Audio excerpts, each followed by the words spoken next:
시작하시면 됩니다. 예, 소셜 라이브를 진행하겠습니다. 오늘은 뭐 출연 기자들이 많습니다. 세 사람이나 나와요. 의자가 너무 낮은 거 아닐까요?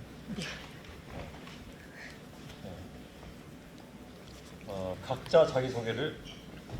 네, 저는 사회 2부 기동팀에서 취재를 맡고 있는 이상엽 기자라고 합니다. 예. 또 네, 안녕하세요. 사회 2부 기동팀 이예원 기자입니다. 예, 안녕하세요. 사회부 기동팀 문상혁 기자입니다. 예. 문상혁, 이혜원, 이상엽 기자 네. 세 사람과 진행하겠습니다. 아까 잠깐 좀 예고해드렸는데 그 문제죠. 그러니까 혼자 사는 여성들을 노린. 예, 그 문제가 됐던 표현이 좀 이상하긴 한데 아무튼 크게 사람들의 관심을 모았던 신림동 그 간발의 차이로의. 그렇습니다.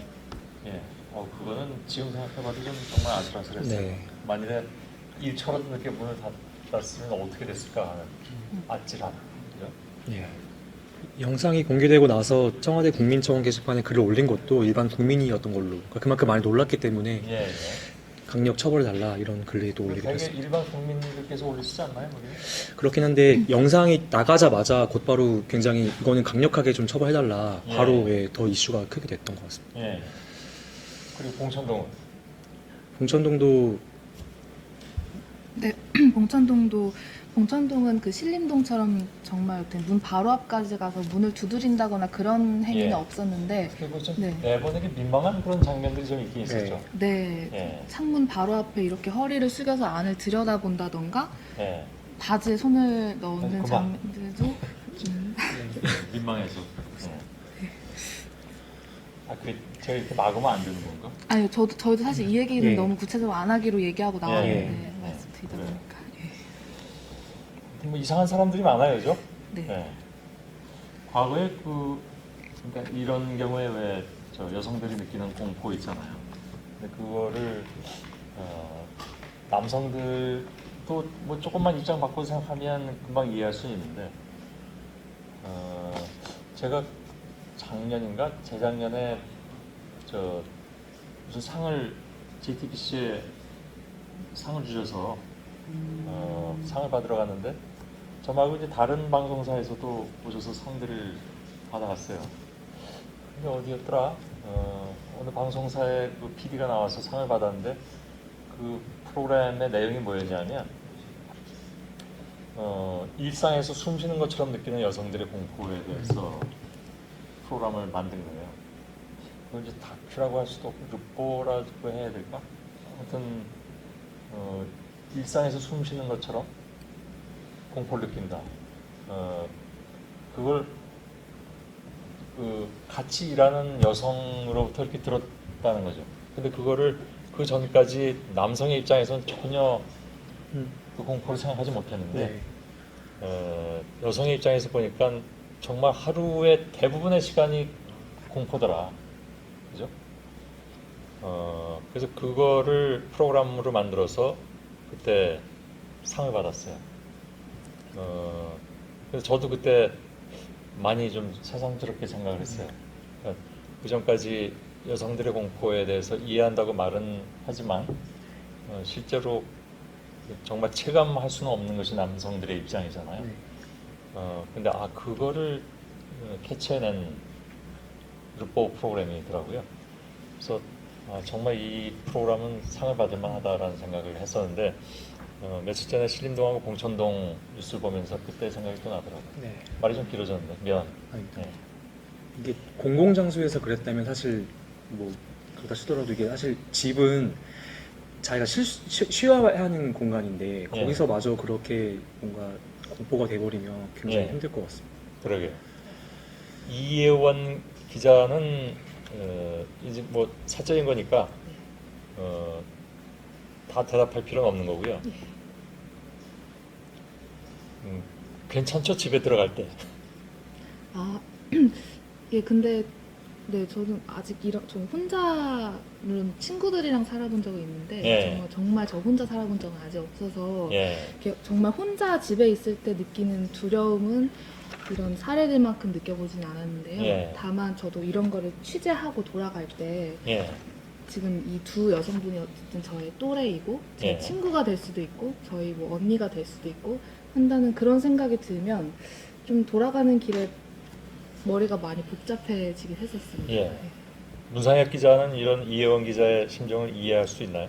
네, 저도 그 말씀하셨던 것처럼 제가 신림동 CCTV를 처음 입수를 했을 때 아, 문 기자가 입수했나요? 네, 제가 신림동 CCTV를 입수했을 때 저도 사실 말씀하셨던 것처럼 남자로서 약간 여성들의 공포를 체감하지 못했었는데 예. 근데 그 CCTV를 보니까 정말 약간 무섭다는 생각이 들더라고요. 그래서 예. 좀 조심스럽게 보도를 해야 한다 생각을 했고 네, 그래서 CCTV를 보고 좀 저도 공포감을 느꼈던 예. 적이 있습니다. 그 친구는 실패한 다음에 돌아가지 않고 계속 그 주위를 전전하대. 예, 맞습니다. 그게 이제 한 군데 CCTV 아니라 여러 군데서 포착이 된 거죠. 네. 예, 예. 10분 동안 계속 앞에 있었는데 그걸 보니까 더 끔찍하더라고요. 예, 맞습니다. 예. 저도 돌아가는 줄 알고 CCTV를 끄고 그냥 오려고 했는데 다시 오더라고요. 예. 그런 것들을 보면서 와 진짜 무섭다라는 생각을 했습니다. 예. 근데 그 사람은 CCTV가 있다는 걸 몰랐을까요? 그 저희가 전체 확보한 CCTV에는 CCTV를 보는 장면들이 몇 번 있는데 예. 그것들을 그 기사에는 녹이지 못했지만 근데 그것들을 정확히 제가 물어보진 않았기 때문에 인지를 예. 했는지 안 했는지 모르겠지만 CCTV를 보고 고개를 숙이는 장면들이 여러 번 나오긴 합니다. 그거 봤어요. 그 네, 네, 뉴스에서. 네. 자기가 이렇게 착하더니 바로 이렇게 숙이고 네, 맞습니다. 하는 것 네, 같더라고요. 네. 그러니까 모르지 않았다는 얘기죠. 예. 예. 그렇습니다. 안나경 앵커는 그 뉴스 보면서 많이 느꼈을 것 같습니다. 네, 그러니까 저는 끔찍했던 장면이 그 문이 닫히려고 하는 순간 탁 잡았을 때랑 플래시로 다시 비춰봤잖아요. 그 비밀번호 네. 있는 거를 그 두 장면이 너무 잊혀지질 않는 거예요. 근데 또 한 가지 제가 깊이 생각해봤던 것 중에 하나는 신림동 사건과 관련해서는 사실은 물론 끔찍한 건 끔찍한 거지만 그 혐의를 적용하는 데 있어서 네. 강간 미수를 넣어야 되냐 말아야 되냐 말이 굉장히 많았잖아요. 네. 근데 결과적으로는 주거 침입 강간 미수 맞습니다. 혐의가 적용이 된 네. 거죠. 근데 거기에 대해서는 좀 이견들이 많은 것 같더라고요. 네. 저희가 오늘도 사실 그런 법적인 부분들을 좀 들여다볼 건데 네. 이제 문 기자가 설명을 해드리겠어요? 예, 초기에는 경찰도 그렇고 피해자도 그렇고 피해자 측과 뭐 국민 여론들은 강간 미수로 처벌해달라는 글도 실제로 올라왔었지만 경찰이 딱 초기에 약간 체포하기에는 주거 침입으로밖에 볼 수 없는 정황들이 있어서 네. 아직 피의자도 조사를 하지 못했고 네. CCTV 전체를 제대로 분석하지 못한 상황이었기 때문에 일단은 주거 침입으로 체포를 했고 그 다음에 피해자 진술이라든지 CCTV를 보고 나서는 주거 침입 강간 미수 그러니까 성폭력 처벌에 관한 특례법을 적용했던 네. 상황입니다. 그 안나경 앵커가 왜 그 두 장면에서 끔찍했다고 그랬잖아요. 네. 그 두 번째 이렇게 이걸로 했나? 비춰보는, 예, 이걸로 이렇게 비춰보는 거는 왜 그랬을까요? 비밀번호를 알아내려고 했죠. 어떻게? 지문이 묻어있는 그죠? 호실을 네, 그러니까 이게 너무 쉬운 얘기를 내가 지금 하고 있나? 제일 많이 찍힌 네. 근데 순서는 모르니까 네. 순서는 어떻게든 조합하려고 했었겠지. 네. 그죠? 네. 아, 끔찍해요, 진짜. 그래서 열렸다니. 그 부분이 사실 결정적으로 그 실행의 착수라고 보는 네. 부분들도 있거든요. 그러니까 반, 예, 인간, 네. 들여다가기 전에 문을 모두가 충격 받은 그런 부분들도 네. 있지만 실제로 이걸 이제 들어가려고 했던 시도라고 볼 수 있는 부분이기 때문에 그거는 근데 앞으로 어쨌든 재판이 어떻게 진행이 될지를 그렇습니다. 좀 지켜봐야 할 네, 것 같기는 해요. 지켜봐야겠습니다. 뭐 네. 죄형 법정주의 얘기도 나오고 그러더라고요. 네, 그리고 리포트에 저희 사건 당일 리포트에는 담기지 못했지만 그 다음 리포트에는 저희가 비밀번호를 2차례나 풀려고 했다고 보도를 했었거든요. 네. 그렇기 때문에 이거 주거를 침입하려고 했고 그 성폭행 의도 여부가 좀 중점이 될 것 같은데 재판에서는 그 부분을 많이 따질 것 같습니다. 예. 그렇습니다. 세 기자가 계속 얘기 나눠주기 바라고요. 네. 네, 특히 오늘 안나경 앵커와 이혜원 기자는 조심해서 진행하기 바랍니다. 네. 세상이 무서워서요. 네. 안녕하세요. 자,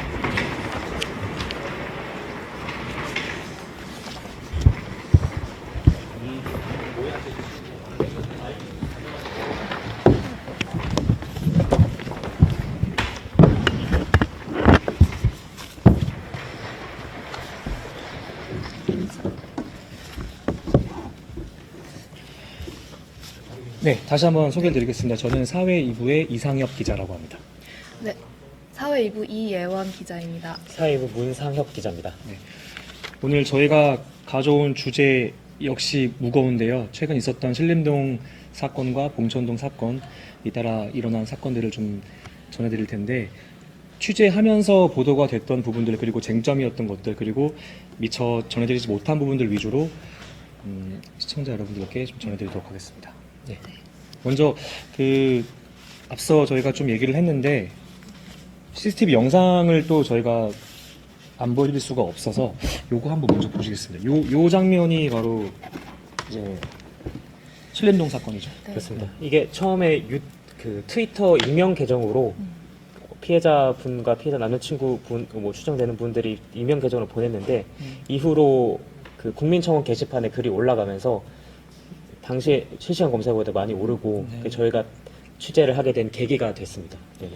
정말 모두가 놀랐던 이 CCTV가 없었다면 어땠을까라는 걱정을 가장 많이 했고 실제로 네. 그리고 이게 정말 저희도 전체 CCTV를 확보해서 봤지만 1초만 늦었다면이라는 청와대 국민청원 게시판에도 그 글이 있는데 정말 저희가 지금 원본 CCTV를 봐도 1초만 늦었으면 정말로 위험했을 수 있는 상황이었기 때문에 네, 정말 아찔했던 상황이었던 것 같습니다.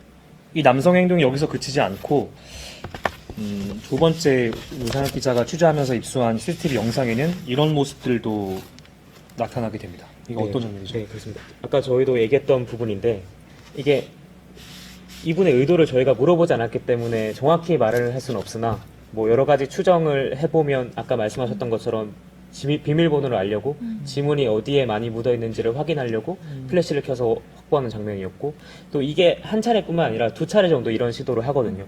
그리고 여러 각도에서 지금 스크린 사진으로는 봐서 잘 정확히는 모르지만 영상으로 보면 여러 각도에서 플래시를 비춰서 비밀번호를 풀려고 하는 시도 이런 것들을 많이 하기 때문에 네. 이게 아마 근데 혐의 적용에 비밀번호를 두 차례 풀으려고 시도했다. 이거는 어떻게 확인이 되는 거예요? 저희가 CCTV 영상을 10분짜리 CCTV 영상을 확보를 했는데 처음에 이 부분이 지금 시간이 나올 텐데 6시 한 28분 이쯤에 나오다가 또 그 다음에 또 시간 한 2여 분, 3여 분 지나서 또 비밀번호 풀려고 시도한 장면이 나옵니다. 이 전에도 보면 이 신림동 남성이 사실 그 전에 신림동 그 집으로 가기까지도 계속 따라간 정황이 그대로 담긴 네. 영상이거든요. 그러니까 이분 경찰 조사에서 밝혀진 바에 따르면 이분이 신림역에서 이 여성분을 보고 이게 여기 범행 장소가 정확히 특정하진 않지만 신림역 주변 건물이기 때문에 신림역에서 이 여성분을 보고 따라갔다고 합니다. 네. 참 이 여성분은 아마 이때는 따라온다고 생각을 못했을 것 같긴 합니다. 사실. 예. 몰랐죠. 네. 자, 다음 장면은 봉천동인데요. 봉천동에서도 뭐 비슷한 사건이 일어났습니다. 어떤 장면이죠? 이제 이게 조금 그림이 요거보다는 선명하지 않아서 조금 설명을 드리면 여기 가운데 이 서 있는 사람이 그 남성이고요. 그 피해 여성분의 집이 여기에 있습니다. 그래서 영상에도 저희가 해드렸지만 이 남성이 지금은 이쪽을 보고 있는데 이 여성 집 안쪽을 보는 듯이 허리를 숙여서 그 안을 마치 살피듯이 하는 장면이 그대로 잡혔고 아까 그 잠깐 말씀드렸지만 좀 부적절한 행위도 했는데 그것도 이 사이의 공간에서 그러니까 피해자의 집 바로 앞에서 한 장면들이 담겼습니다. 피해 여성분의 집이 원룸 반지하이다 보니까 이 사람이 서서 이렇게 아래를 내려다볼 수 있는 구조가 되는 거죠, 현장은. 네. 그리고 이게 뭔지 조금 의아하실 수 있을 것 같은데 여기 집 구조가 그 창문이 있고 그 겉에 이렇게 약간 감싸는 네. 뭐라 해야 가림막이죠. 가림막 같은 네. 게 있는데 그 사이 좁은 틈에 들어가서 이렇게 안을 들여다보고 있었습니다. 그러니까 원룸이 있고 창문이 있고 그 창문 겉에 가림막 설치가 되어 있는 거죠. 그러니까 밖에 사람들이 지나가다 볼 수 없게끔 해놓은 네. 일종의 장치인 건데 네. 그 틈을 이제 바짝 얼굴을 들이밀어서 이제 안을 훔쳐본 그런. 네, 그렇습니다. 자, 다시 신림동 사건으로 돌아가서 저희가 취재한 얘기들을 조금 전해드릴 텐데 이번에도 역시 CCTV가 결정적인 목격자 역할을 했습니다. 네, 그렇습니다. 윤 기자가 현장 갔을 때 어땠나요? 그 봉천호도 마찬가지겠지만 CCTV가 이 사건에서 둘 다 결정적인 역할을 했는데 저희가 사실은 유튜브 영상 1분 24초짜리를 보고 그 영상을 보고 각 취재 기자들이 취재를 해야겠다고 생각했고 현장에 가보니까 사실은 주변에 되게 언론들이 밀집했던 공간이었고 네. 주변에 원룸들이 밀집했던 공간이었던 만큼 CCTV도 굉장히 많았는데 사실 저희가 먼저 확보할 수 있었던 거는 그 원룸 건물에 원룸 관리인분의 번호가 적혀 있었는데 혹시 제가 그 번호로 연락을 드려서 이런 사건이 발생했는데 혹시 저희가 CCTV를 좀 확인해 볼 수 있겠냐고 해서 선뜻 그 원룸 주인분이 우리 그런 피해가 많이 있다. 그래서 여기 사는 분들이 저희한테 CCTV를 많이 확인해 온다. 이런 것들을 많이 얘기해 줘서 선뜻 응해 주셨고 그래서 저희가 CCTV를 10분짜리 CCTV를 확보할 수 있게 됐습니다. 그러니까 중간에 짚고 넘어갈 게 이게 저희가 이 보도 목적이 있고 이걸 알리는 게 중요하지만 이렇게 저희가 이 집에 직접 찾아가서 이런 정황들을 취재하는 게 오히려 피해 여성을 더 두렵게 만드는 건 아닐까 이런 고민도 있었지만 그런 것들도 중요하지만 이 경찰의 대응 문제도 사실 문제가 있었죠. 그 당시에 피해 여성분이 또 그 건물 주인한테 얘기했던 정황 그걸 한번 전해주시죠. 어떤 얘기를 했는지.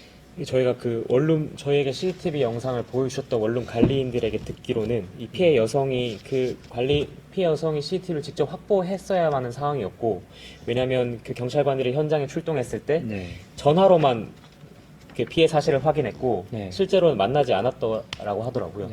그리고 결과적으로는 피해 여성분이 CCTV를 좀 확인해 줄 수 없냐라고 경찰관에게 물었는데 그때 그러니까 경찰관들이 주변 수색을 해보니까 주변에 수상한 사람이 없고 그렇기 때문에 나중에 또 그 사람이 오면 그 사람인 것 같은 사람이 오면 또 신고하라고 했고 결과적으로는 CCTV를 확인하지 않고 현장을 빠져나가는 바람에 지금 그것과 관련해서 이 해당 경찰관 감사관실에서 지금 관련해서 조사를 진행 중에 있습니다. 이게 다시 정리하면 이 피해 여성분이 직접 그 새벽에 두려움을 느끼고 신고를 한 상황인데 그리고 경찰 출동을 했고.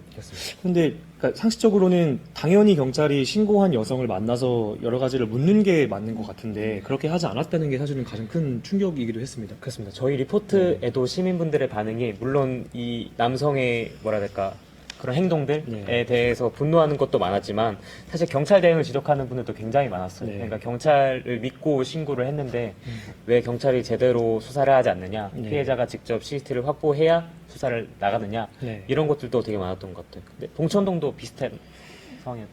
그렇습니다. 봉천동 사건 같은 경우는 사실 그 내부 영상은 없지만 이 밖에서 건물 밖에서 이렇게 남성이 하는 행위들이 다 곳곳에 설치된 CCTV의 모습이 드러납니다. 근데 저희가 취재하면서 새롭게 이제 알게 된 사실은 피해 여성분이 한 명이 아니었다라는 것을 저희가 알게 됐습니다. 어떤 부분들이 있었죠? 네. 그 골목에 좀 여러 대 CCTV가 있었는데 저희가 그걸 다 확인을 해보니까 이 여성분 집 앞에서 가장 오래 머물긴 했지만 다른 집도 기웃거리는 장면이 그대로 담겨 있고요.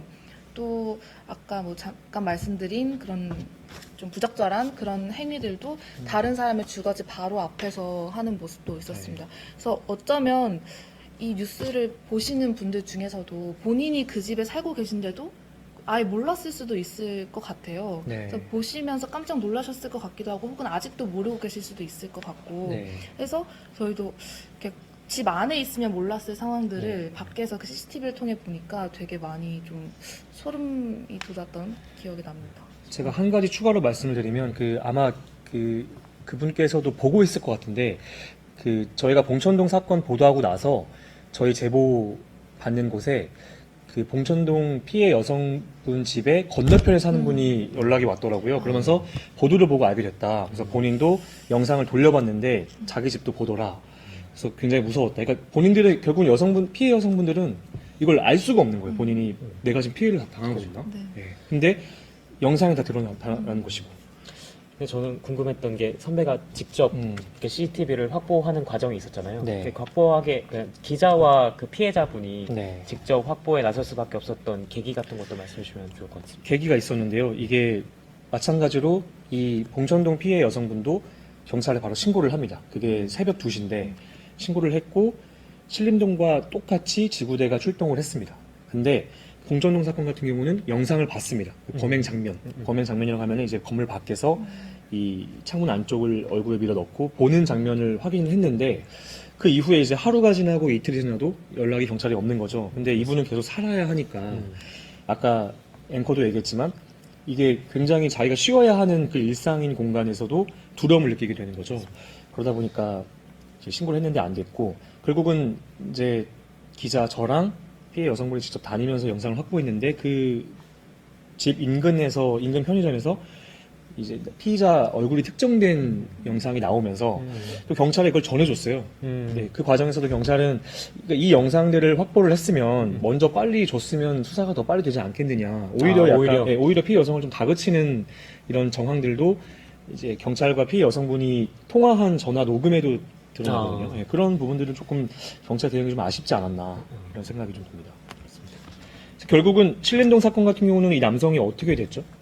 이 남성이 네. 그 처음에는 주거침입 혐의로 그러니까 본인이 자수 의사를 알려와서 왜냐면 그때 당시에는 다 영상이 공개되고 트위터에도 공개되고 SNS에도 많이 퍼진 상황이었기 때문에 네.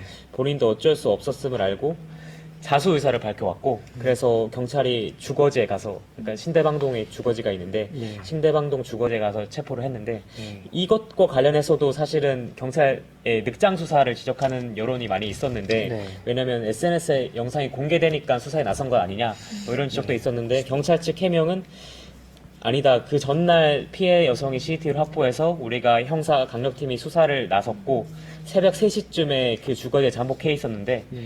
그 그러니까 피의자가 자수 의사를 알려오자 주거지에 체포했다 이렇게 해명을 했습니다. 혐의 적용된 게 성폭행 미수 혐의.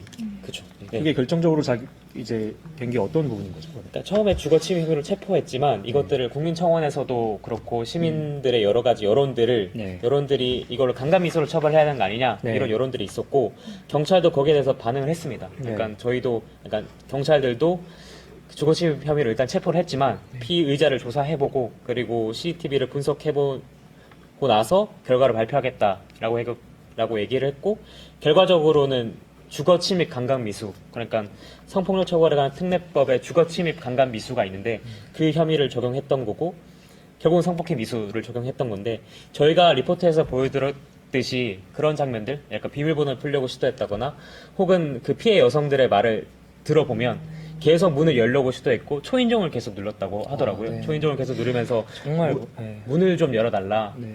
그리고 자기가 놔두고 온 곳이 있다. 네. 근데 피해 여성들도 그렇고 저희 취재 기자들도 이해를 못했던 거죠. 왜냐면 놔두고 온 물건이 있었다고 해서 그 피해 여성의 문을 열어달라고 할 수는 없으니까. 말이 안 되는 거죠. 네, 말이 안 되는 거죠. 그렇기 때문에 이게 강간의 착수가 있는데 그거를 폭행과 협박을 했던 시도 이것들로 봤는데 그 폭행과 협박의 시도가 있었다고 경찰이 판단을 해서 네. 성폭행 미수로 적용을 했습니다. 봉천동 사건은 조금 다릅니다. 이게 성폭행 미수 혐의는 적용이 당연히 어렵고 실행에 착수가 되지 않았기 때문에. 네. 근데 또 다른 이슈가 있었습니다. 주거 침입으로 볼 수 있느냐 이런 논란이 좀 있었는데요. 어떻게 네. 되나요?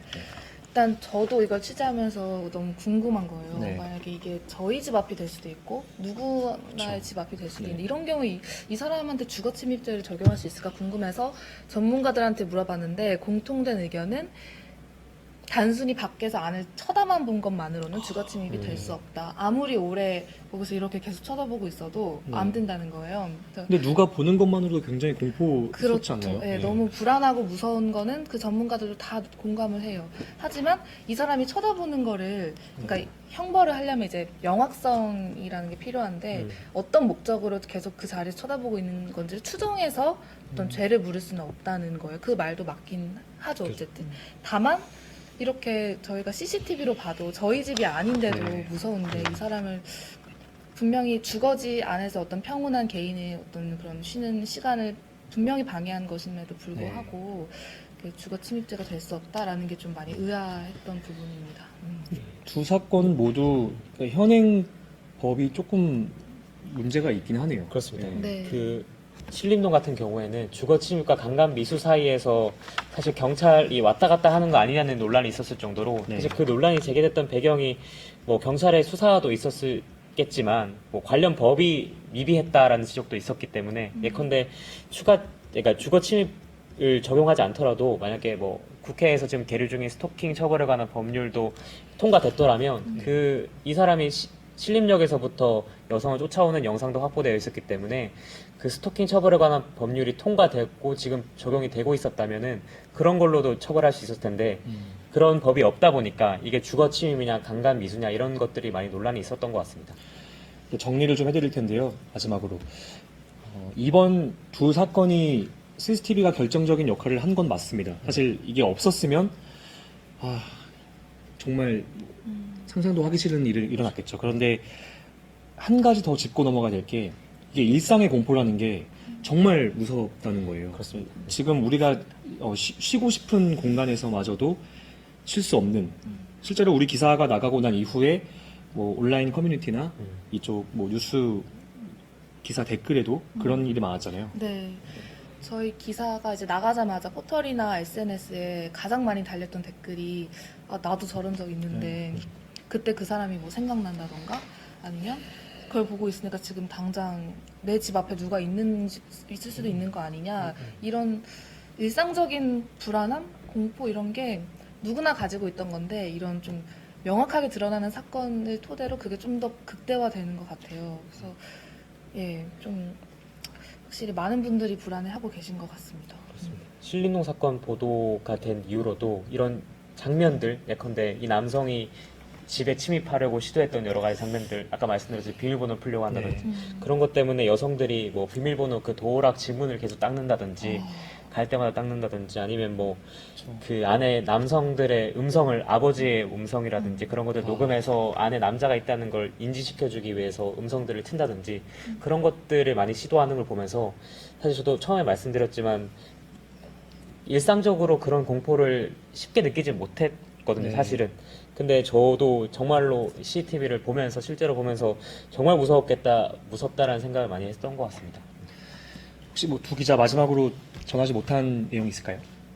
뭐 하고 싶은 말도 괜찮고. 이현 기자부터.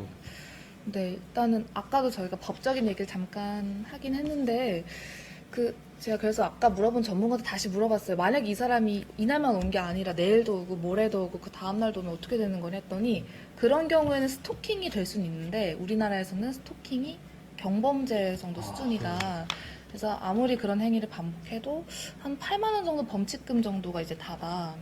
이거는 뭐 노상방뇨나 뭐 무임승차 요것들과 비슷하게 이제 해당되는 거거든요. 그래서 확실히 좀 아직 이런 인식에 대한 게 좀 많이 부족하구나라는 생각이 들었습니다. 네. 이제 유저들의 생각을 알아보는 시간, 댓글 있는 기자 코너로 넘어가겠습니다. 네. 네. 네. 네. 뭐가 있을까요? 이것도 주거 침입죄는 진짜 집안에 들어가야 적용이 되는 건가요? 다시 한번 크게 이름. 아이디. 아이디가 양다정 님이 보내주신 댓글인데 주거 침입죄는 진짜 집안에 들어가야 적용이 되는 건가요? 라고 했는데 네. 이 주거 침입죄가 보통 저희 원룸이나 빌라 건물 같은 데 보면 비밀번호를 열 수 있는 그 스크린도어가 있는데 뭐 엘리베이터라든지 이게 진짜 집에 침입하지 않더라도 그 공동이 거주하는 현관을 들어가는 것만으로도 그러니까 그 사람의 의사에 반해서 그 공동 거주하는 현관에 들어가는 것만으로도 주거 침입이 되기 때문에 이분이 주거 침입죄를 실행하게 됐던 거는 그 처음에 여성 집을 따라가는 게 아니라 그 처음 공동의 빌라에 있는 댓글 현관을 들어갔을 때부터 주거 침입죄가 구성됩니다. 그 예를 들어 봉천동 사건의 경우에는 출동한 경찰이 이제 피해 여성분한테 이 사람이 창문 밖으로 이렇게 봤으면 혹시 머리를 창문 안으로 집어 넣었나요? 라고 물어봤는데 그 질문이 이제 과연 이거를 신체가 그 주거지 안에 들어갔다고 볼 수 있을까 없을까를 판단하기 위해서라는 맞습니다. 생각이 듭니다. 그래서 연장선인데 이 네임다 2011분께서 하신 말씀, 봉천동 여성분 지금 보호받고 있나요? 이렇게 질문하셨는데 저랑도 오늘도 연락을 했는데 일단은 이사하실 생각을 갖고 계시긴 하세요. 지금 일단 집에서 살면서 일을 하고 계신데 불안한 마음에 아마도 집을 옮기실 것 같습니다. 일단 그런 상황이고 다음 걸 뭘 보면 좋을까요? 이거 좋은 질문인 것 같아요. 네.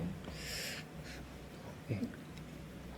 아이디가 노말론? 김노말론? 네. 네. 서울이니까 CCTV가 저렇게 많지 지방은 아직도 CCTV가 없는 곳이 많아서 위험하다고. 맞아요.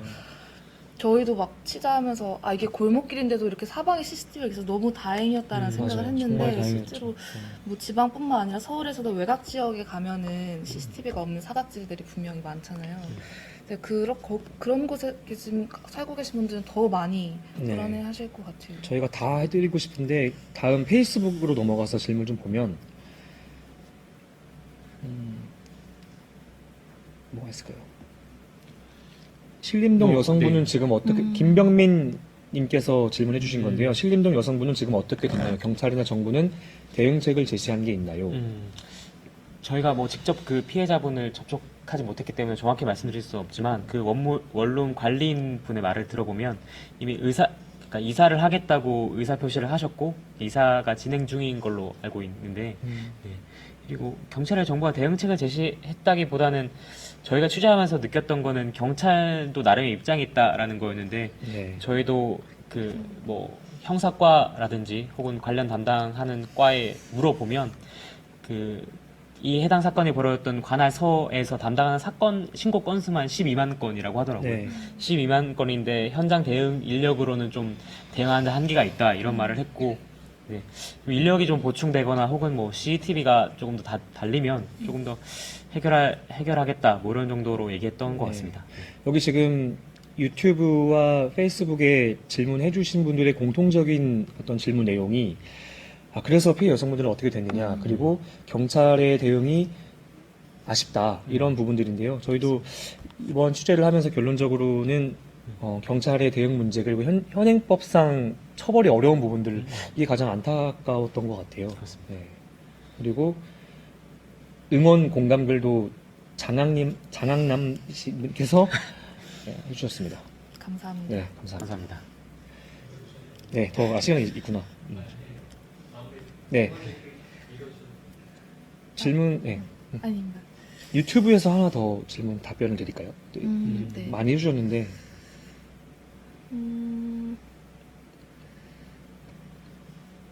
뭐가 좋을까요? 네. 뭐 후속 기사도 하실까요?라고 네. HJK 데미안님이 해주셨는데 저희도 당연히 이 사건뿐만 아니라 또 이런 사건들이 있으면 이런 제보가 있으면 네. 가서 이제 당연히 취재를 할 거니까 혹시나 뭐 불안감을 느끼셨던 사건이 있거나 하시면 언제든 네. 제보 주시면 부르면 달려가겠습니다. 이런 사건이 없었으면 네. 좋겠습니다. 네, 진짜로 없었으면 좋겠습니다. 마지막으로 문상혁 기자가 신림동 사건 되게 오래 취재했고 영상도 단독으로 입수를 많이 했는데 짧게 간단하게 말씀 전해주시고 저희는 이만 물러가겠습니다. 네, 맞습니다. 신림동 사건이 사실은 많은 분들이 충격을 받으셨던 거고 저도 직접 CCTV를 보면서 충격을 많이 받았기 때문에 이런 공포감을 느끼는 상황들이 많이 없어졌으면 좋겠다는 게 저희 세 기자의 공통적인 생각이고 그리고 이런 사건이 발생하더라도 경찰이 조금 신속하게 그리고 피해자가 직접 나서서 수사를 하는 게 아니라 경찰이 직접 나서서 좀 적극적으로 수사를 해줬으면 하는 게 저희들의 바람이기도 하고 시민들의 바람이 아닐까라는 생각이 들었습니다. 네, 정리하겠습니다. 지금까지 사회부의 이상혁 기자, 이예원 기자, 문상혁 기자였습니다. 네, 감사합니다. 감사합니다.